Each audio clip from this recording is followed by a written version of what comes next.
Hi friends, ഇന്നൊരു ചക്കക്കുരു കറി ആട്ടാ കാണിക്കണേ.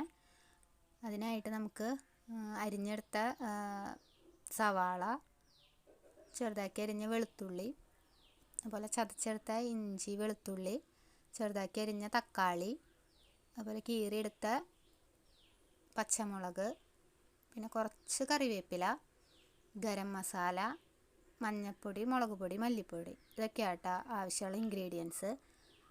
നമുക്ക് പാത്രം വെച്ച് ചൂടായി വരുമ്പോൾ അതിലേക്ക് വെളിച്ചെണ്ണ ഒഴിച്ച് ചൂടാവുമ്പോൾ അരിഞ്ഞ് വെച്ച സവാള ചേർത്ത് കൊടുക്കാം. സവാള നന്നായിട്ട് പെട്ടെന്ന് വഴണ്ട് കിട്ടാനായിട്ട് കുറച്ച് ഉപ്പും ചേർത്ത് കൊടുക്കുന്നുണ്ട് കേട്ടോ. അത് ചേർത്ത് നന്നായിട്ട് വഴണ്ട് വരുമ്പോൾ അതിലേക്ക് നമുക്ക് പച്ചമുളക്, അതുപോലെ വെളുത്തുള്ളിയും ഇഞ്ചിയും ചതച്ചത് ഒക്കെ ചേർത്ത് നന്നായിട്ട് വഴറ്റിയെടുക്കണം. ഇത് നന്നായി വഴണ്ട് വന്നു കഴിയുമ്പോൾ നമ്മൾ എടുത്തു വെച്ച പൊടികളുണ്ടല്ലോ, മുളക് പൊടി, മഞ്ഞൾപ്പൊടി, മല്ലിപ്പൊടി, അത് ചേർത്ത് നന്നായിട്ട് മൂപ്പിച്ചെടുക്കാം കേട്ടോ. ഇതിപ്പോൾ ഒറ്റയ്ക്ക് ഇട്ടിട്ട് ഇങ്ങനെ മൂപ്പിക്കുമ്പോൾ വേഗമാവും, അതുകൊണ്ടായിട്ട് ഇങ്ങനെ മൂപ്പിച്ചെടുത്ത് അത് നന്നായി മൂത്ത് വരുമ്പോൾ അതിലേക്ക് നമുക്ക് തക്കാളി ചേർത്ത് കൊടുക്കാം. അതും കൂടി തക്കാളി നന്നായിട്ടൊന്ന് ആ പച്ചമണമൊക്കെ ഒന്ന് മാറി വരണം കേട്ടോ. അതുവരെ ഒന്ന് വഴറ്റിയിട്ട് അത് നന്നായി മാറി വരുമ്പോൾ അതിലേക്ക് വൃത്തിയാക്കി വെച്ച ചക്കക്കുരു ഇട്ട് നന്നായി ഇളക്കിയെടുക്കാം.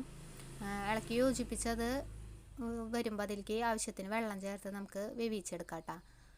അതിൽ ഇപ്പം നമ്മൾ ഉപ്പ് ചേർത്ത് കൊടുക്കണില്ല, ഇത് കഴിഞ്ഞൊരു പകുതി വേവൊക്കെ ആകുമ്പോഴും ഉപ്പ് ചേർത്ത് കൊടുക്കണം കേട്ടോ.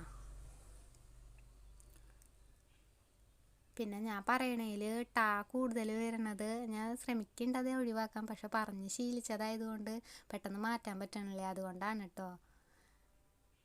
പിന്നെ നന്നായി വെന്ത് വന്നു കഴിഞ്ഞാൽ നമ്മൾ ഇറക്കേണ്ട നേരത്ത് ഗരം മസാല ഇട്ട് കൊടുക്കാം.